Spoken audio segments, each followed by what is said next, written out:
সকাল 10টার কিছু পরে ইতালির উপপররাষ্ট্রমন্ত্রী ও রাষ্ট্রদূতকে নিয়ে গুলশান হামলার ঘটনাস্থল হলি আর্টিজান রেস্তোরাঁ পরিদর্শন করেন পররাষ্ট্র প্রতিমন্ত্রী শাহরিয়ার আলম। সে সময় শোকাবহ পরিবেশের সৃষ্টি হয়।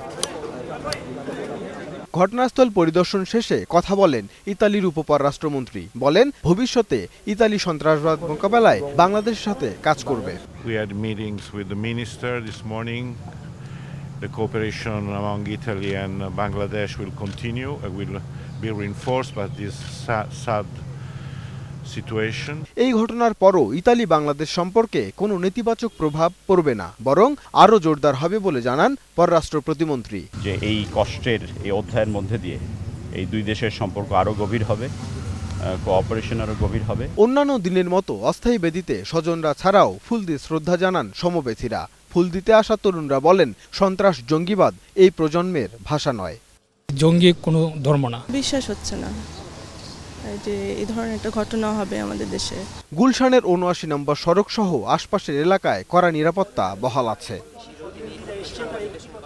মান্নান মামুন, ২১ টেলিভিশন, ঢাকা।